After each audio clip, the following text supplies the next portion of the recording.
안녕하세요. 뽀얀거탑의 아나운서 류일합니다. 여러분 한 주 동안 별일 없이 건강하게 잘 지내셨죠? 오늘도 조동찬 선배님과 유승현 기자님 나오셨습니다. 안녕하세요. 안녕하세요. 네, 안녕하십니까. 커피 잘 마실게요, 선배님. 네. 네. 직접 가서 주문하지 않고 네. 스마트폰을 이용해서 주문한 네. 커피 잘 마시겠습니다. 네, 제가 평소 하던 대로요. 최근에 배우셨다고요? 아니요. 아니 주문을 맡는다고 여기 계시는데 음료수가 없어서 뭐지 막 이랬는데 굳이 네. 여기 왔다 가신 거는 이제 할 수 있다는 걸 보여주시려고. 나이 든 사람도 이런 신문물을 이용할 수 있다는 걸 직접 보여주셔서 참 많은 분들에게 희망이 될 수 있을 것 같습니다. 여보세요. 아무튼 뭐 그렇습니다. 뭐 제 평소 하던 대로 네, 스마트폰에서 주문하고 완료돼서 갖고 왔어요. 뭐. 평소라는 건 기간을 보통 어떤 기간을 두고 우리가 평소란 단어를 쓰게 되죠? 2주가 지나면 평소예요. 이제 2주 약간 코로나 기준이군요. 요즘 코로나 2주 기준으로. 예. 알겠습니다. 자, 최근에 재미난 댓글을 달아주신 게 있어서 좀 소개를 해드릴까 하는데, 홍어 삼합 같은 세 분의 찰떡 케미 정말 재밌고 유익하게 듣고 있다고 감사하다고 댓글 남겨주셨어요. 그래서 이제 이걸 듣고 우리가 너무 누가 홍어일까? 누가 홍어인가? 홍어 삼합이면 홍어와 돼지고기와 김치겠죠? 그런가요? 네. 네. 누가 홍어일까? 저는 류일아 아나운서를 예상했는데 류일아 아나운서는 조동찬 선배가 무조건 홍어다. 왜요? 왜냐면 이게 홍어라는 맛이 굉장히 거슬리는데 우리가 즐겨 먹는 아주 친숙한 돼지고기와 김치가 잘 이 홍어를 어우러지게 만드는 게 홍합 창합이잖아요. 그러니까 인정하실 것 같은데. 제가 거슬리는데 그 말이 너무. 근데 참고로 저는 홍어를 좋아한다고. 그분의 아이디가 괜찮아요? 네. 이분 아이디가 바람과 함께 사랑치다. 사랑을 쳐요. 유의를 아시는 분이에요. 우리를 홍어 삼합에 표현해 주시고 참, 이 아이디도 멋지시더라고요. 그런데 이제 그 우리 단톡방에서 이 얘기가 오고 갔는데 네. 근데 이제 유일아 아나운서가 거기서 홍어를 사랑한다고 하셨죠. 네네네. 고백은 개인톡으로 해주세요. 단톡방에다가 고백을 하는 게 어딨어. 개인톡으로 하면 범죄돼요. 그냥 여기서 고백할게요. 이제 고민해 볼게요. 알겠습니다. 제 사랑을 받아주십시오. 자, 그런데 우리 PD가 오늘 이제 녹음 들어가기 전에 당부의 말씀을 해주셨어요. 제발 선배님 뒤에 이제 본격 주제 얘기를 앞에 예고제로 해달라고. 끝까지 안 듣고 앞에만 조금 들은 다음에 뒤에 분명히 얘기한 얘기들을 자꾸 질문하시는 분들이 계시다고. 근데 그것도 저는 감동인 게 앞에만이라도 들어주셔서 정말 감사합니다. 그럼요. 자, 그래서 오늘은 뭐 당연히 코로나 얘기 많이 하게 될 텐데요. 거리두기 2주 연장이 되면서 조금 바뀐 내용들이 있기 때문에 요 얘기 뒤에서 자세히 해드릴 거니까 혹시 시간 되시면 끝까지 들어주셔도 됩니다. 만약 듣다가 졸리시면 푹 주무시고요. 그거라도 이런 방법도 있어요. 중간에 잠깐 졸다가 마지막에 중요한 얘기 할 때 깨도 되거든요. 이거 틀어놓고. 네. 잠 잘 올 텐데. 네, 그럼요. 네. 그리고 저희가 뭐 사실 뭐 주무셔도 되는 게 그렇게 중요한 얘기도 또 없어요. 맞아요. 이게 죽고 사는 문제는 아니잖아요. 네, 그럼요. 네. 팟캐스트 뽀얀거탑 그냥 그러니까요. 다만 주무시더라도 켜놓고 주무셔서 뽀얀거탑의 조회수만 좀 올려달라. 와, 되게 간절하다. 네. 이거 끝까지 다 들어야 조회수가 나오는 거. 그런 건 아니고 앞에 조금만 들어도 나온대요. 그러니까 일단 예를 들면 그 체계가 여러 개가 있는데 네. 처음에 얼마 클릭한 다음에 얼마를 들었느냐, 몇 분을 들었느냐 이런 부분들도 해서 이제 순위가 정해진다고요. 그러니까 특히 유튜브로 들어주시는 분들은 듣지 않으시더라도 그냥 꾹 와이파이가 켜지는 곳에서 그냥 뚝 뭐. 뭐 저희 강요하는 건 아닙니다. 저희 내용이 또 워낙 유익하니까 많이 들을 왜 이렇게 유익하다 할 때 자신감이 떨어져서 는 날이 그러세요. 오겠죠? 네, 그럼요. 언젠가는 유익하겠죠 우리도. 언젠가는 뽀얀거탑 재밌을 수 언젠간 있고요. 유익할 수 있어요 우리도. 재미와 유익을 다 드릴 수 있는 방송이 언젠간 될 겁니다. 그렇습니다. 네, 그럼요. 네. 네. 그렇기 때문에 이제 오늘도 유익한 방송 한번 기대를 해보겠고요. 자, 상담 메일이 하나 와서 소개를 해드릴까 합니다. 안녕하세요. 류일아 아나운서님, 조동찬 기자님, 유수연 기자님. 뽀얀거탑 재미있게 잘 듣고 있습니다. 제가 메일을 쓴 이유는 제 건강 관련 궁금한 부분이 생겼기 때문인데요. 저는 1981년생이며 올해 1월에 건강검진에서 당뇨 진단을 받았습니다. 하셨는데요. 저도 빠른 8이어서 이제 81년생들하고 같은 학년이니까 거의 이제 동갑 나이에 이제 청취자분이 보내주신 것 같은데 저도 콜레스테롤 굉장히 높다고 올해 진단을 받아서 약을 매일매일 꼬박 먹고 있기 때문에 굉장히 동변상련의 마음이 느껴지네요. 저는 81년생이라서 젊은 분이구나 이렇게 생각했는데 류일아 아나운서 동갑이라고 하니 아니구나. 왜요? 우리 아직 젊어요. 그죠? 그죠? 네. 우리 아직 이 정도면 젊은 거죠. 젊어요. 두 다리로 건강 뛸 수 챙기셔야 될 있어요. 나이에. 아직. 네, 맞아요. 네. 뛰는 건 무리 없으니까 젊은 거예요, 우리. 하지만 뭐 당뇨 그리고 저 같은 콜레스테롤 지금부터 관리하면 더 건강하게 지낼 수 맞아요. 있죠. 자, 뭐 건강은 관리하기 나름입니다.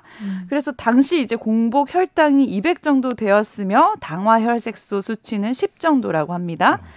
다양스럽게 약 처방받고 식이 조절 꾸준히 해서 지금은 혈당이 100에서 120 정상이네요. 그죠?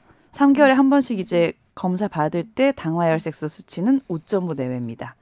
혈당 관리 잘 돼서 처음 받았을 때보다는 꾸준히 약을 또 줄이고 있다고 하셨는데 이제 궁금한 게 식이 조절하면서 식사량을 4분의 1 정도로 줄이셨대요. 오, 대단하시네요, 이거는. 그냥 다이어트 하려고 4분의 1 정도 줄이는 것도 정말 힘든 건데 대단한 의지를 가지고 계신 것 같아요.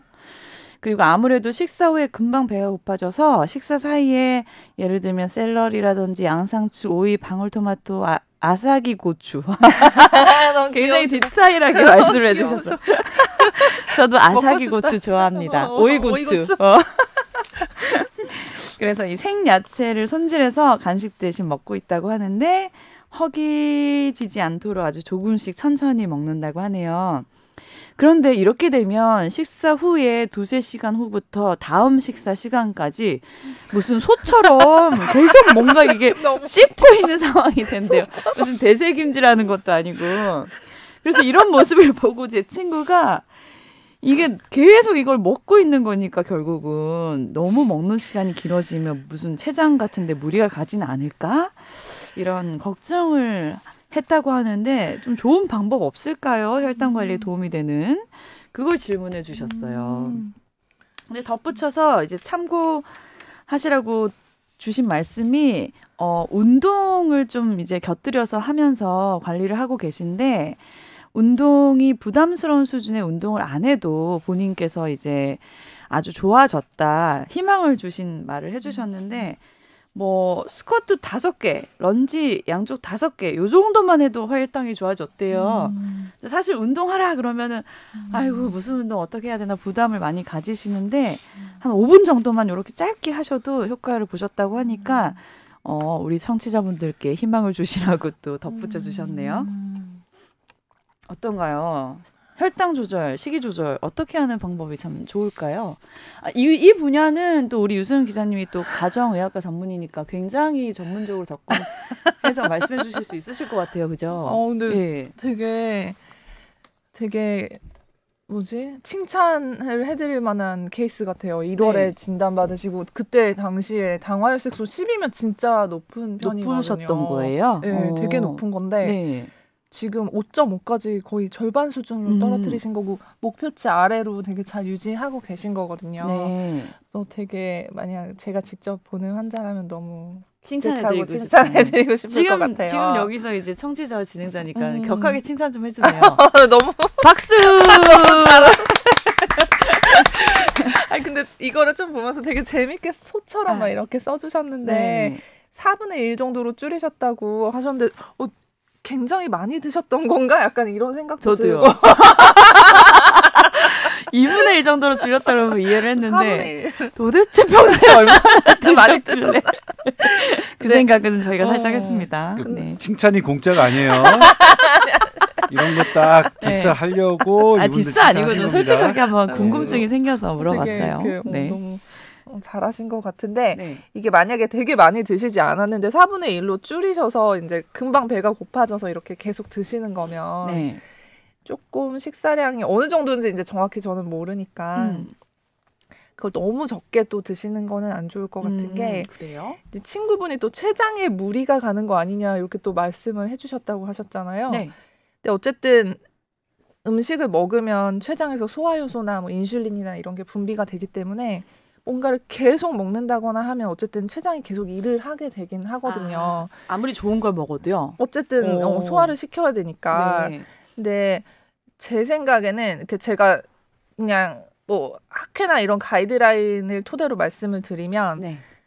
하루에 보통 3끼를 먹으라고 하잖아요. 근데 이제 당뇨 환자들은 제일 중요한 게 규칙적으로 먹는 거고 근데 뭐 3회 먹고 그 사이에 공복 시간이 길어지는 게 안 좋으니까 좀 하루에 4-5번으로 이렇게 쪼개서 식사를 하는 게 좋다 이런 이제 권고가 있어요. 그래서 왜냐하면 저혈당의 위험이 있고 지금 아직 약을 계속 드시고 계시니까 그래서 관리를 잘 하고 계시지만 조금 식사를 이제 계속 이렇게 야채라서 야채고 이게 다 보니까 식이섬유고 토마토는 좀 당을 올릴 수가 있긴 한데 너무 많이 드시면 네, 다 좋은 걸 드시고 계시긴 하세요. 네.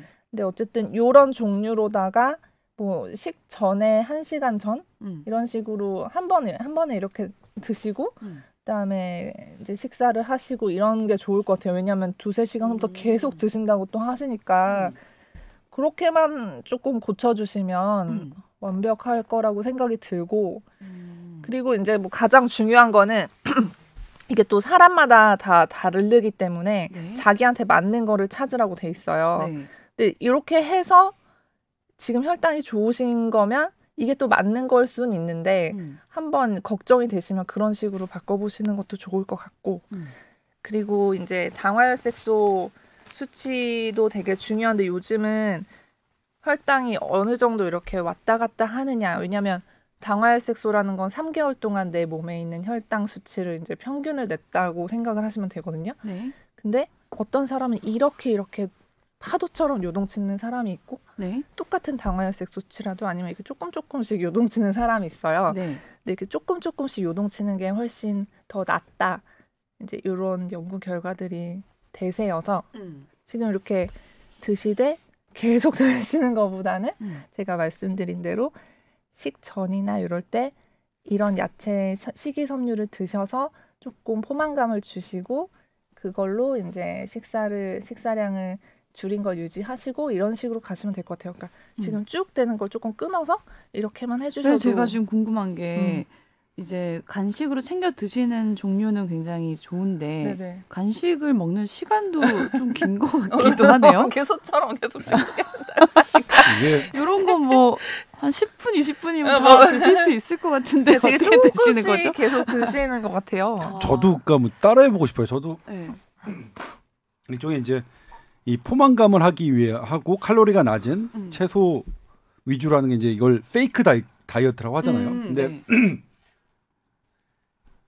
췌장에 무리가 가는 거 아니냐 이제 우리 유승현 기자가 그 말씀해주신 부분이 있는데 췌장에 제일 무리가 되는 건 사실은 이제 당이거든요. 그래서 네. 그 당부하가 높은 음식을 먹는 게 췌장에 가장 좋지 않다. 그러니까 사실 그래서 우리 하얀 쌀밥도 네. 그래서 비건강 식단으로 이제 우리가 이제 분류를 이미 그렇죠. 해버린 거거든요. 네. 그거보다는 현미, 뭐 잡곡밥 이런 게 더 좋은 것인 것처럼. 그래서 췌장에 뭐 기본적으로 하지만 저는 뭐냐면 이렇게 잘 되고 계시면 그냥 밀어붙이시면 될 것 같아요. 다만 계속 씹을까요, 그냥? 혈당 100에서 120 씹어버려. 정도는 네. 이게 당뇨병 전 단계 수치긴 하거든요. 아, 100에서 120이요? 예, 제가 딱 요 정도 수치예요. 공복 혈당이. 아, 이거 정상 아니군요. 네, 요즘에 더 엄격해졌습니다. 오. 근데 당화혈색소 수치는 정상으로 내려오셨는데 아마 공복 혈당은 조금 더 낮췄으면 좋겠다. 아마 그 의사 선생님이 그렇게 하실 것 같은데 저는 이 정도면 훌륭한 거 아닌가 싶어요.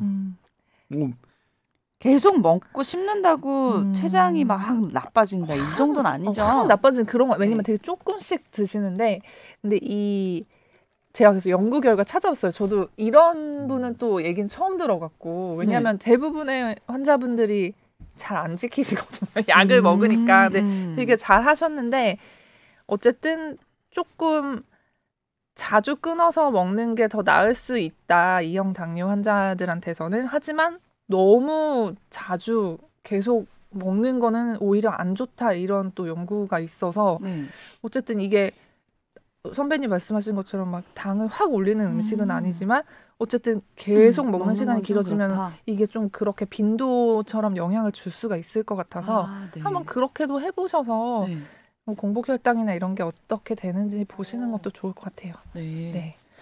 그럼 샐러리, 양상추, 오이, 방울토마토, 아사기 고추 중에 한 반 정도만 드시면 되겠네요. 아니면 한 오이, 가지씩. 양상추 요 정도? 토마토 정도? 먹고 싶다. 아사기 고추.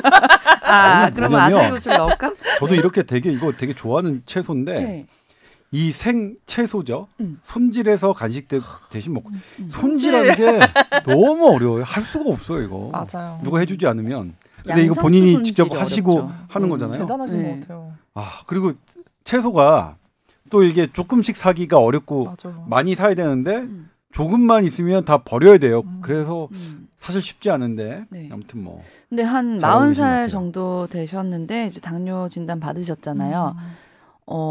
당뇨를 좀 그럼 이 정도면 일찍 진단 받으신 건가요? 아니면 뭐 사람마다 케이스 바이 케이스니까 사람마다 다르긴 한데 그럼 관리를 많이 신경 쓰셔야 되는 상황인가요? 그래도 비교적 어리시죠. 아직 어리신 편 같아요. 당뇨라는 게 참 관리하는 것도 어렵고 합병증이 많아서 무서운 병이니까 맞아요. 좀 다른 또 관리할 수 있는 팁들 뭐가 있을까요? 운동하신다고 하셨는데 되게 좋은 팁을 주신 게 정말 의사 선생님들도 의사 일을 환자를 볼 때도 운동하시고 식사 조절 잘하세요. 이렇게 되게 빨리빨리 진료봐야 되니까 구체적으로 말씀 못 드리는데 이런 팁으로 어쨌든 조금이라도 하는 건 되게 도움이 되고 지금 근력 운동하고 계신 거잖아요. 유산소도 중요하지만 근력 운동도 되게 중요하다고 돼 있어요. 당뇨병 환자들에서. 그래서 이런 거를 좀 계속 해주시면서 유산소 운동도 시간이 되시면 같이 늘리려고 계획 중이시라니까 그렇게 하시면 좋을 것 같고 뭐 술이나 이런 거 어떻게 드셨었는지 모르겠는데 어쨌든 그 전에 뭔가 생활 습관이 좀 안 좋거나 체중이 많이 나가셨을 것 같아요. 그래서 지금처럼만 요런 좀 걱정되는 부분들 관리하면서 하시면은 괜찮을 것 같아요. 약도 줄이셨다고 또 하니까. 잘하고 계십니다. 이런 분들이 의외로 흔하지 않아요. 왜냐하면 약을 먹으면 떨어지니까. 런지가 뭔가요? 런지는 앞뒤로 막 이런 식으로 해서 다리를 막 내렸다 올렸다 하는 뭐 그런 동작? 다리 길기만 할 뿐이지 다 물살이시군요.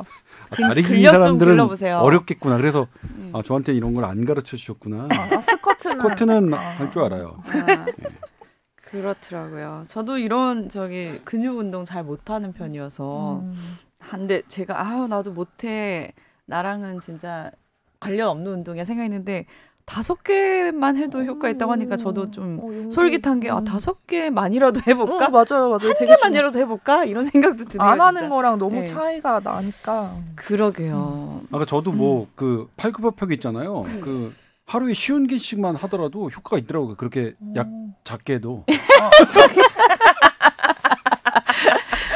하나 둘 셋 뭐 세는 거 아니죠? 하나 둘 신 뭐 이런 식으로 세는 거 아니겠지? 유치원 나오신 거 맞죠? 알겠습니다. 또 궁금한 거 있으면 추가적으로 또 보내주셔도 되고요. 자, 그래서 아까 예고한 대로 코로나 이야기 좀 해볼까 하는데 일단 거리두기 2주 연장하면서 바뀐 점들 백신 인센티브가 가동되는 추가되는 부분도 있고 하는데 좀 자세히 얘기 좀 해주세요. 서로 미루시는 건가요? 이거 편집. 왜 편집하라는 거예요 지금? 아니 이거 저희가 막 저번에도 약간 또 격양된 목소리로 말씀을 드렸었는데 처음에 분명 짧고 굵게라고 했는데 저도 딱 요 기사 보면서 짧고 굵게 라는 단어가 뿅뿅뿅뿅뿅 이렇게 지나가더라고요 머릿속에. 근데 이번에 사실 사람들이 기대도 많이 하지 않은 것 같아요. 다 연장될 거라고 그냥 약간 반포기 상태였던 것 같은데 좀 달라진 거는 6시 이후에 원래 2명까지밖에 못 모였었는데 수도권 4단계에서는 근데 이제 4명까지 모일 수 있대. 2명은 이제 접종 완료자가 2명 포함되면 모일 수 있다. 그래서 이제 맞은 사람들한테 인센티브를 주는 거고 여기서 접종 완료는 접종을 2번 받아야 되는 사람들은 2번을 받고 바로가 아니고 시간이 2주 지나서 네. 그거를 또 염두에 두셔야 될 것 같아요. 그리고 또 변한 거는 네. 원래 밤 10시까지는 이제 식당에서 밥을 먹거나 할 수 있었는데 카페랑 9시로 시간이 오히려 단축된 약간 하나는 좀 풀어주고 하나는 또 강해진 이런 변화가 이제 있게 될 거예요. 다음 주부터. 이게 뭐죠? 조삼모사인가? 이러면 네. 자영업자 매출에 어떤 영향을 미칠지가 또 궁금해지긴 해요. 네. 그러니까 그 얘기는 제가 잠시 우리가 자료가 나오니까 또, 해보고요. 네. 일단 이제 이 방향은 네.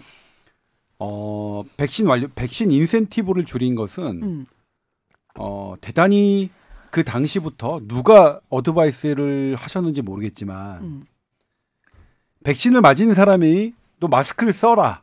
철저히 착용해라. 요거는 너무나 과학적이에요. 네네. 근데 백신 인센티브를 줄이는 건 뭐냐면 네. 우리 왜 백신 붐이 불었죠. 젊은 층에서 자녀 백신 붐이 백신 인센티브란 말이에요. 전 세계 공통적인 현상이었단 말이에요. 없애는 거는 그리고 우리나라 지금 4단계 상황 백신 인센티브를 지금 허용하고 있는 미국, 영국 다른 나라보다 훨씬 좋거든요. 네. 지금 우리나라는 우리나라 나름대로 고비긴 하지만 다른 나라랑 비교하면요. 뭐 말도 안 되게 세계 최고 성적입니다. 예? 이런 국민들에게 백신 접종 인센티브까지 하는 것은 정말 탁상 공론적인 네. 오로지 나의 내가 갖고 있는 이거 맨날 그렇잖아요. 이거 내가 맨날 하지만 책상에서 그냥 화이트 칼라 나 월급 받는데 전혀 지장 없고 먹고 사는데 전혀 지장 없는 분들이 하는 한가한 소리라고 저는 생각하고요. 정말 너무 제가 계속 말씀드리지만 오늘도 계속 안 좋은 자료들이 나오고 있죠. 네. 잠시 소개시켜드리겠지만 이거 공짜 아닙니다. 4단계가 특히 20, 30대 젊은 여성층의 자살 경향성까지 높다는 연구 결과도 나왔어요. 우리나라에서. 계속 이거 워닝하고 있었거든요. 근데 거기서 계속 환자 드는 것만 갖고 나는 4단계 해도 아무 지장이 없는 사람들이 끼리 모여 앉아서 이런 거 결정하고 있거든요. 정말 국민을 위한 사람이 우리 SBS의 그 코로나 디바이드 보도도 나왔지만 이 코로나의 사회적 거리두기가 잘 사는 사람과 못 사는 사람들은 완전히 구분해 있습니다. 못 사는 사람들 지금 헐떡거리고 있습니다. 거기에 잘 사는 층에 계신 교수님들, 월급에 전혀 지장이 없는 사람들, 유지해 이렇게 쉽게 말씀하시는데 정말 제가 계속 말씀드리지만 정말 나쁜 사람들이에요. 저는 뭐냐면 그런 사람들 천국 못 간다고 생각해요. 그리고 또 하나가 뭐냐면 네. 제가 지난번에도 말씀드렸지만 제주도 20대 모더나 혈전 사망자 그거 전문가들 저는 그 젊은 20대 여성의 사망의 공동 책임자로 생각하거든요. 예? 그렇게 어떤 한 사람의 그러니까 그게 얼마나 이 젊은 층의 백신 접종률에 영향을 주는데 그런 부분에 어쨌든 저는 이제 초반부터 흥분해서 죄송한데 아니요, 좋아요. 예? 더 흥분해 주세요. 계속 안일하게 본인이 괜찮다고 본인이 4단계 먹고 사는데 지장이 없다고 나는 그냥 4단계 계속 그렇게만 할 단계 절대 아닙니다. 제발 본인이 속한 상류층 사회만 보지 마시고 본인이 속하지 않은 하류층이라고 좀 그래. 뭐 돈 못 번다고 우리가 이런 뭐 잘 살 권리도 네. 저기 해야 되나요? 개인적 삶도 저기 해야 되나요? 예? 그런 부분만 보셔서 함부로 말씀하시지 마시고 제발 못 사시는 분들 식당에 그러니까 지금 우리 SBS에서 피자집 그 미담 사례 소개돼서 화제가 됐죠. 딸아이 생일 케이크를 사고 싶은데 571원밖에 없어서 피자집에 문자를 보낸 거예요. 근데 그분이 왜 571원이에요? 본인이 식당에서 일하고 있는데 그 식당이 어려워서 일을 못하게 된 거잖아요. 네. 그런 연쇄적인 사례들을 전혀 보지 않고 몰라 나 감염병 감염병 느니까 다 해. 이렇게만 한가하게. 그리고 감염병 우리나라 수치 전 세계에서 1위예요. 가장 잘 대응하고 계세요. 이런 국민들에게 그렇게 한가하게 말씀하시는 전문가가 있고 그런 전문가들 아무 취재 안 하고 그냥 그런 전문가들 기사를 쓰는 기자들이 있다는 게 저는 그런 분들과 같이 기자 생활하고 있다는 게 부끄럽습니다. 부끄러워요. 저도 작년 뭐 뽀얀거탑 들으신 분도 알겠지만 감염병만 보자고 했었어요. 네. 1년 내내 주구장창 네. 감염병만 보자. 이게 다른 거 경제적 사회적인 거 하지 맞아요. 말고 그랬는데 바뀌었어요. 도저히 외면할 수 없는 우리 이 국민들의 삶이 있는데 그런 근데 어쨌든 간에 지금 보면 네. 인센티브를 증대한 거는 그나마 정말로 저는 환영한다고. 그러니까 우리 특히 고령자들에게 대한 인센티브가 증대됐으면 좋겠어요. 고령자들이 많이 어쨌든 맞으셔야 백신을 되나? 2회 접종을 해야 네. 사망자가 주니까. 네. 톡 까놓고 걸리는 거 확진되는 거 이제는 우리 전 세계 감당하기 어렵다고 했어요. 영국 네. 옥스퍼드 대학 연구했잖아요. 확진자와 환자는 다르다. 그리고 확진자는 우리가 감당할 수 없다. 백신을 아무리 많이 맞히고 사회적 거리두기 아무도 안 한다고 하더라도 모르겠어요. 잘 사시는 분들은 사회적 뭐 락다운을 하더라도 그분들은 사시는데 전혀 지장 없을 거예요. 최상류층은 예? 락다운 한 달 하더라도 미국에서 작년에 있었죠. 그때 셧다운이었는데 셧다운 한 달 하니까 어느 층에서 가장 피해가 많았냐면 네. 차상위층이에요. 그다음에 흑인 계층, 저소득, 저교육층에서 이미 명명백백하게 나와 있는 그런 자료들을 보지 않는 그런 무엄 정말 저는 정말 너무너무 짜증나요. 너무너무 그 배운 사람들은 자기들의 생각만 하지 말고 사람들을 좀 봐야 돼요. 예?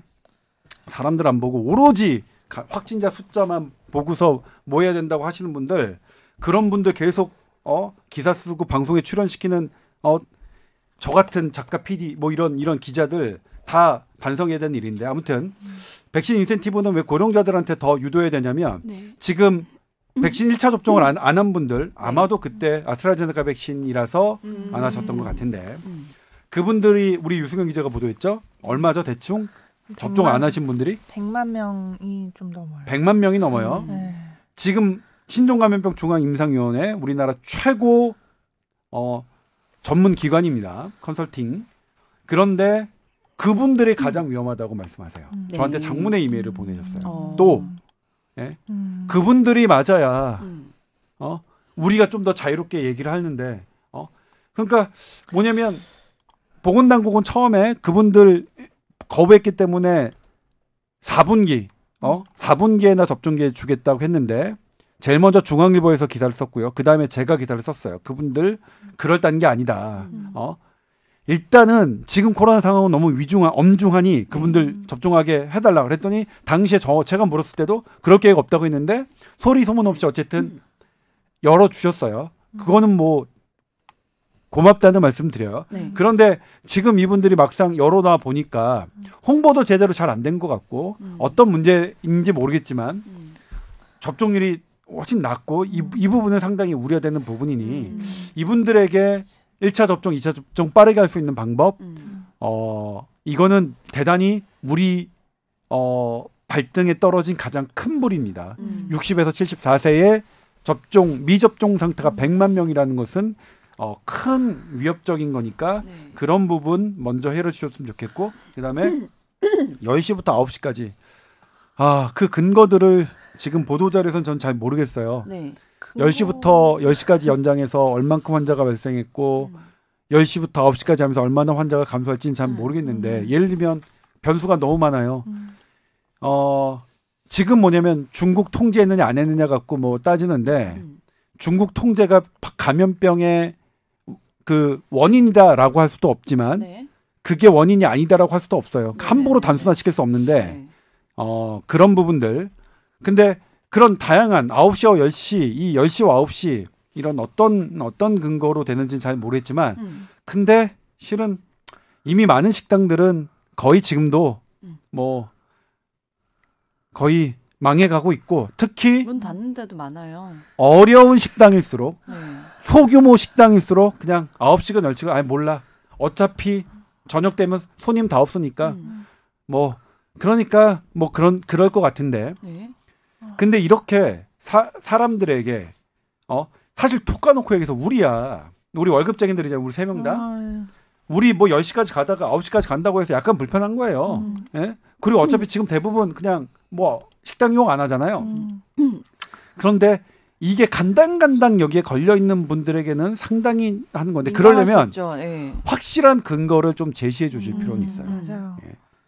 항상 전문가분들이 지적을 하는 게 이것의 근거는 과연 무엇이냐인데 누가 봐도 이게 뭐 1시간 차이의 근거는 없는 것 같고 뭐 제한하는 업종도 계속 바뀌고 막 지금은 약간 식당과 카페가 중심이 돼서 네. 너무 좀 많은 분들이 어려움을 겪고 계신 것 같아요. 그래서 네. 지금 접종 빨리 이런 인센티브를 줘서 접종 완료율을 높이는 것도 중요한데 오늘 기준으로 이제 어제까지 접종을 완료한 사람이 21.6%? 그러니까 네. 5분의 1 좀 넘는 건데 이게 많이 효과가 있을지는 그러니까 좀 봐야 될 것 같아요. 1차는 몇 프로인데 지금 2차가 20 몇 프로밖에 안 되나요? 1차가 이제 48% 정도라서 50% 가까워지고 있긴 한데 네. 어쨌든 인센티브는 접종을 완료해야 그렇죠. 주는 거니까 네. 지금 21.6% 조금씩 올라가고 나서 네. 빨리빨리 더 맞으셔야겠네요. 네네네. 근데 이게 또 이제 간격을 또 늘려나갔고 어쨌든 맞는 건 좋은데 지금 또 원래 처음보다는 이제 접종 간격이 늘어나 있잖아요. mRNA 백신들도. 그래서 이런 시간적인 거나 이런 걸 다 좀 고려를 하면 어느 정도 효과가 있을지 2주 동안 그건 좀 봐야 될 것 같아요. 그래서 그나마 다행 2주 후에 또 어떻게 될지 모르겠는데 뭐 4주 얘기가 나왔었거든요. 네. 4주를 연장하겠다. 네. 근데 아마 4주면 너무 좀 이게 반발도 클 것 같고 네. 또 2주 동안 추이도 봐야 될 것 같고 해서 기존대로 2주 발표했다는 생각은 드는데 예를 들면 이제 우리 4단계를 얼마나 했죠? 한 달 넘었죠. 네. 한 달 넘었는데 네. 6주 지금 거리두기 단계가 진짜 혁혁한 효과 논란이 있어요. 예를 들면 거리두기 단계를 강력하게 해서 이렇게 이 정도에 막았다. 거리두기를 해도 효과가 없다. 근데 국민들이 느끼는 건 어떻죠? 별 효과 없는 거 그렇죠. 같지 않나요? 계속 2,000명대 나오고 하니까. 네. 네. 그리고 지금 이제 뭐냐면 그건 논란이라고 쳐요. 네. 4단계에서 이 정도로 막았다. 아니면 4단계도 효과가 없다. 논란으로 쳐요. 확실하지 않아요. 그런데 4단계 하면서 강력한 거리두기면서 확실한 근거들이 나오고 있죠. 네. 지금 제가 기사를 뽑았는데 네, 거리두기 강화에 음식점, 삼적, 종업원 20만 명 줄었다. 기사가 나와서 통계가 10만 명. 20만 명. 예. 20만 명. 20만 엄청난 명. 숫자네요. 예. 자, 우리 네. 코로나 지금 환자 수가 이게 지금 하루 2,000명이지만 네. 예.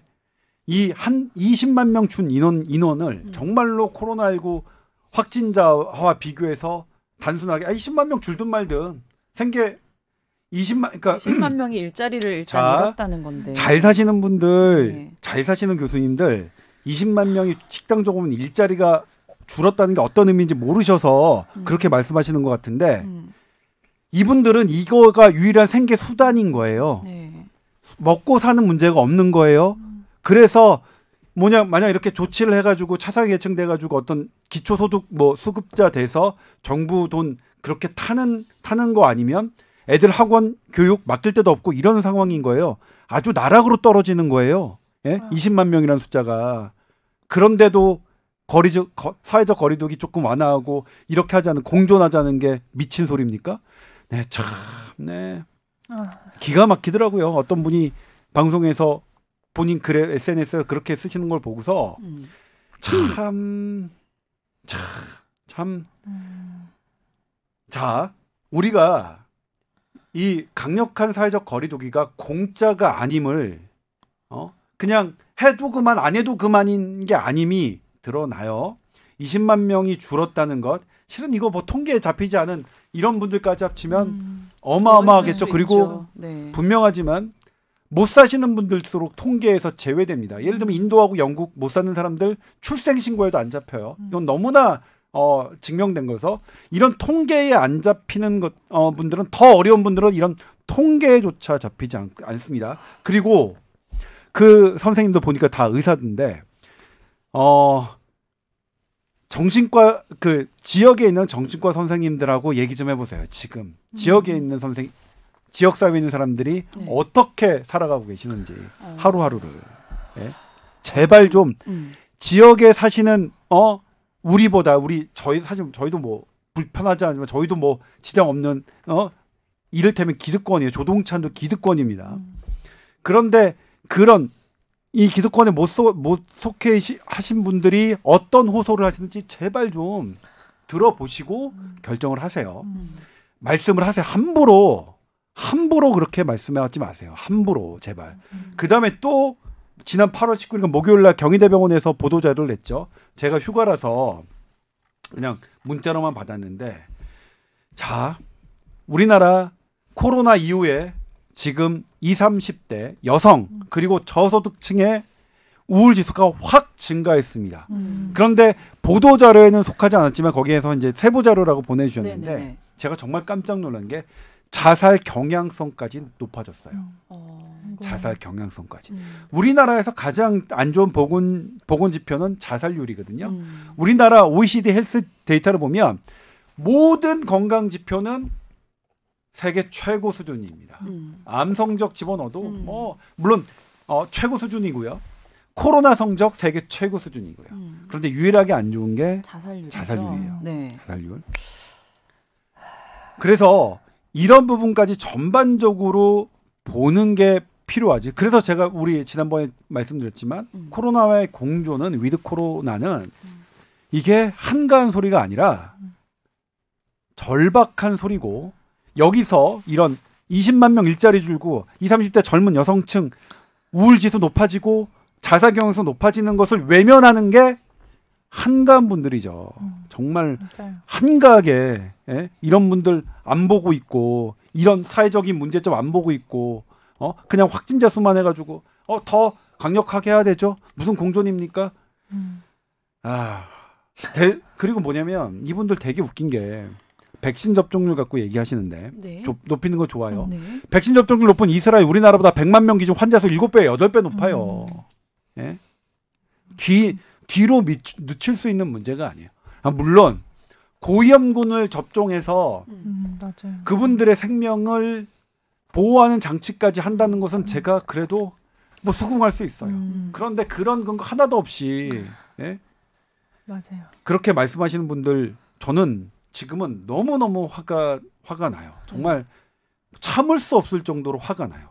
그러니까 예를 들면 뭐 저도 작년 제 보도 보면 이거 다른 거 생각하지 말고 감염병만 생각해야 됩니다라고 너무 많이 보도해온 입장. 저도 뭐 함부로 이렇게 얘기하는 입장은 아니지만 이런 여러 가지 위험 신호들을 다 같이 해야 되고 그리고 건강과 보건에 가장 나쁜 건 죽음입니다. 죽음이 가장 나쁜 거예요. 확진이 나쁜 게 아니라. 그런데 이런 전반적인 조치로 죽음이 많아지는 상황으로 한다면 그건 그분들 저는 천당 갈 수 없다고 생각해요. 정말 나쁜 사람들이에요. 정말. 근데 이렇게 4단계를 이제 계속 유지하는 이제 연장 발표가 이루어지고 있는데 네. 뭘 기다리시는 거죠, 이분들은? 어떤 결과가 나와야지 이 단계가 줄어드는 걸 기대해 봐야 될까요, 저희가? 일단 확진자 수가 많으면 불안해하시는 분들이 있어요. 뭐 저도 그것 때문에 함부로 8시 뉴스에서 이렇게 강하게 말씀 못 드려요. 걱정하시는 분들 되게 많아요. 네. 그런데 저 냉정하게 말씀드리면 그렇게 걱정하시는 분들 중에서는 그래도 먹고 사는데 지장이 없는 분들이 상당수예요. 먹고 사는데 지장이 있는 분들은 맞아, 일해주고. 실은 코로나가 무서운지 지금 내가 지금 당장 굶어 죽는 게 무서운지가 이런 거고요. 근데 이런 비중이 점점 확대되고 있다. 그리고 이제는 통계까지 잡히고 있다는 거예요. 우리가 더 이상 외면할 수 없는 거예요. 예? 코로나 확진자. 그리고 냉정하게 따져봤더니 다른 나라에서도 확진자 이건 안 되더라. 아무리 백신을 많이 맞아도 아무리 거리두기를 열심히 해도 확진자를 줄이는 건 안 되더라. 그럼 우리가 할 수 있는 일은 뭐냐? 위중증 사망자를 줄이는 것이다. 그럼 위중증 사망자를 줄이는 걸로 보면 훨씬 더 우리가 할 수 있는 일이 수월해진다. 네. 지금 아무리 백신 접종률 높여도 그래도 백신 접종률 맞지 말라는 건 아니에요. 네. 되게 중요합니다. 특히 고위험군의 2차 접종률까지는 높이는 거는 너무 좋아요. 사실 그 60에서 74세 100만 명 분이 전부 다 2차 접종을 완료하고 50대까지 2차 접종을 완료했으면 저 8시 뉴스 메인 뉴스에서도 정말 더 강력하게 말씀드릴 수 있을 것 같은데 제가 이 부분 신종감염병 중앙임상위원회 그 위원분이 저한테 전화하셔서 좀 이제는 위드 코로나로 강력하게 얘기해야 된다. 근데 제가 드린 말씀이 이거예요. 그러니까 그 교수님께서 말씀하셨던 그 고위험군 100만 명이 아직도 접종을 안 하셨고 그다음에 독감 치사율보다 높은 50대가 아직 2차 접종률 완료가 안 된 상태에서는 저도 너무 부담스럽다. 아무리 교수님께서 말씀하셔도 그런 상황이니까 그 부분을 좀 기준으로 둬도 되겠네요. 앞으로는. 네. 그렇죠. 사실은 코로나가 뭐 예전에는 빨리 뭐 끝났으면 좋겠습니다. 이랬는데 이제 그거는 안 될 거라는 걸 저희가 조금 알잖아요. 그렇다면 새로운 좀 기준을 세워서 이렇게 아무 뭐 목표 없이 계속 연장만 이러지면 안 될 것 같거든요. 지금 그 조동찬 선배님이 보도하신 거 보면 이게 백신 미접종률이 높을수록 위중증 환자 수도 반비례해서 이제 낮을수록 백신 접종률이 증가를 하는데, 근데 보면은 주변에 60대 이상인 이제 저희 어머님, 아버님 나이 부모님 세대 중에 안 맞으신 분들이 진짜 있긴 하세요. 주변에 안 맞겠다 아직도. 뭐 이유는 다양한데 뭐 노바백스가 들어오면 맞겠다 이런 분도 있고 이제 백신 종류 때문에 이제 그런 분들도 상당히 많이 계세요. 근데 지금 정부에서는 어쨌든 이런 이전에 기존에 예약을 안 해서 미접종 상태인 분들을 예약을 해줄 수 있게 다시 열어주셨는데 그분들이 선택한 그 중에 이제 맞겠다고 선택한 수가 아직도 계속 적거든요. 근데 이분들이 갑자기 변할 것 같진 않아요, 제 생각엔. 근데 뭔가 백신 선택권 같은 게 만약 주어질 수 있다면 좀 낮을 수 있지 않을까 이런 생각도 좀 들고 왜냐면 그 지금 이유가 분명한데 나는 그거 맞기 싫은데 강제로 그거 맞게 하니까 그런 것들도 좀 고려를 해주셨으면 좋겠어요. 그래서 근데 또 지금 당장 맞기로 돼 있는 젊은 층은 또 모더나나 화이자라고 하는데 그걸 또 이제 돌리면 또 차질이 생기고 막 여러 가지 문제가 있죠. 지금 공급도 차질이 있는 상황에서 여러 가지 좀 고려할 부분이 되게 많은 것 같은데 그 사람들한테 또 기회를 주겠다고는 말을 했어요. 방역 당국에서 어르신들한테. 근데 또 아스트라제네카 뭐 예를 이런 식이면 원래 안 맞겠다는 분들은 여전히 그런 문제가 좀 있는 것 같아요. 뭐냐면 아스트라제네카와 파이자, 모더나의 이게 접종 인구가 훨씬 늘었죠. 이거 제가 좀 정교하게 좀 취재가 아직 덜 된 상태인데 혈전 부작용도 애당초에 있었던 거 확 뒤집어졌습니다. 예를 들면 우리가 혈전 부작용에 안전하다고 하는 mRNA 백신이 실은 따져보면 그렇지 않아요. 아스트라제네카에 비해서. 그러니까 아스트라제네카 왜 이렇게 오해를 받는지 처음에 어쨌든 혈전 부작용이 그 부각되긴 했으니까. 근데 아무튼 냉정하게 좀 따져볼 필요가 있고 그다음에 장단점이 있는 거다. mRNA 백신과 아데노바이러스 벡터 백신은 장단점이 있고 그리고 저는 이 지속 기간을 보면 사실 뭐 이것도 좀 더 봐야 되지만 후속 연구들을 봐야 되지만 효과의 지속성은 그러니까 이게 이제 면역력의 이 손실률이라고 하죠. 이게 그러니까 영어로는 웨인이라고 하는데 웨인 WAN이 제가 이제 영어는 발음은 워낙 시원찮으니까 스펠을 불러드리겠습니다. 또 웬일로 인정할 건 인정하시네요. 네, 그래서 저 원래 영어 발음 시원찮은 거 전 인정했어요. 예전에 어떤 분이 저한테 제가 영어 잘하시잖아요. 발음이 아니요, 발음 시원찮아요. 제가 말씀드렸잖아요. 그 GIR의 걸 소녀의 걸과 W We Are the World 할 때 WORLD는 제가 아무리 해도 미국인이 원어민이 이해하지 못하더라. 그것뿐만이겠어요, 뭐. 아니 나머지 어려운 단어는 제가 뭐 구사를 못하니까 근데 제가 알고 있는 단어 중에 그 R과 L이 들어가는 거는 저는 불가능하다. 저 영어 발음 시원찮아요. 그 말씀드린 적 많은데. 인정. 뭐하다 이렇게 웨인. 그런 부분이 있어서 조금 업데이트를 할 필요가 있다. 그럼에도 불구하고 지금 그래도 국민 감정 정서는 존중해 드려야 되는 게 아닌가 싶어요. 이게 그러니까 리스크 커뮤니케이션 이거 왜 자꾸 위험 소통 거기서 되게 중요한 개념이더라고요. 그러니까 실제로 있는 위험과 실제로 있는 해악성과는 좀 다르고 그리고 그러니까 예를 들면 그래요. 우리가 발암물질이 있어요. 발암물질은 정말 하는 거죠. 그거는 위험한 건데 안 좋은 건데 이 발암물질을 내가 먹는다는 게 나에게 얼마나 실질적으로 위험하느냐. 요걸 냉정하게 따져야 되는데 사실 우리 국민들의 감정은 내가 실제로 이걸 발암물질을 커피에 있는 거를 먹는다고 해도 나한테는 별 상관이 없는데 그래 너무 싫은 거야 이게. 그거는 어찌 보면 실제 위험에 비해서 과도한 공포일 수 있지만 네. 그래도 어느 시기에 과도한 공포, 과도한 오해가 있는 것들은 인정하고 거기에 맞춰서 가야 되는 게 아니냐 저는 개인적으로 생각하면 저는 이것에 대해서 비전문가입니다. 네. 뭐 비전문가지만 저의 네. 개인적인 생각은 그런데 일단 저는 아스트라제네카에 대해서 이 업데이트되어 있는 것들을 좀 더 알려드리고 싶은데 위험성 단점은 있지만 분명히 장점도 있고 그리고 그 단점이라는 것도 지금 보니까 정말 단점이 아닌 냉정하게 보면 그런 건데 그럼에도 불구하고 국민들이 그것을 걱정하시는 부분은 이해하고 그 국민 정서를 감안해서 이분들에게 사실 조금 열어줬으면 좋겠다는 게 저는 다른 백신을 열어드렸으면 선택권을 조금 드렸으면 하는 게 저도 생각이고요. 근데 그거는 또 백신 공급과 함께 뭐 여러 가지 문제가 있을 수 있겠지만 그래도 가장 위험한 우리가 빨리 가장 우선적으로 백신 접종을 완료율을 높여야 된다는 것은 60에서 74세 연령층의 그 안 맞은 1차도 안 맞으신 이분들이라는 것은 명약 관한 사실이니까요. 네. 어제 제가 보도를 한 거 잠깐 말씀드리면 그 아스트라제네카 백신이 원래 50세 이상에서만 이제 맞을 수 있게 상향 조정이 됐다가 연령이 자녀 백신에 한해서 3, 40대도 이제 맞을 수 있게 했거든요.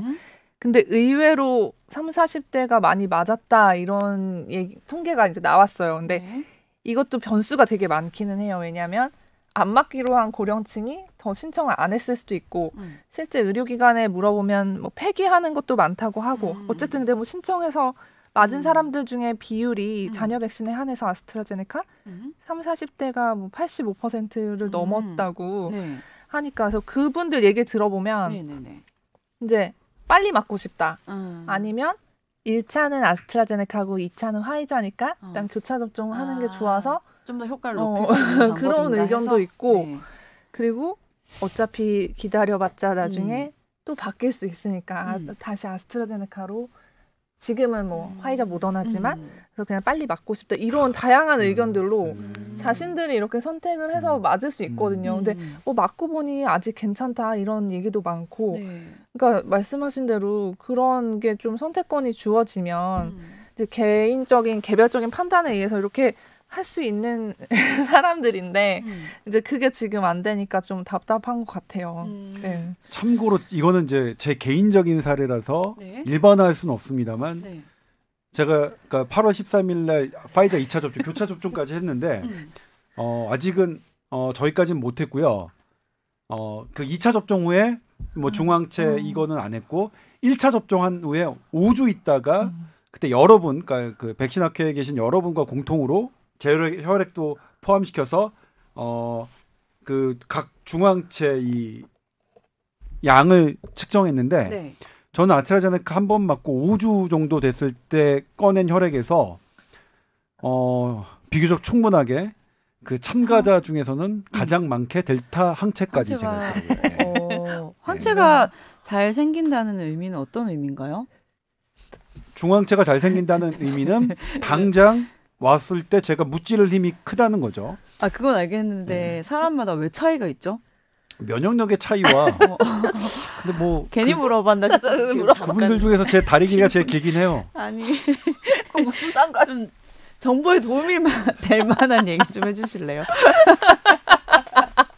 그래서 그런 여러 가지 뭐 있더라고요. 그리고 이제 나중에 이제 중앙체 좋네요. 검사들은 이제 막 막 이렇게 활성화되고 있으니까 그때 되면 조금 더 이제 우리가 이 백신의 장단점들은 조금 더 나올 것 같아요.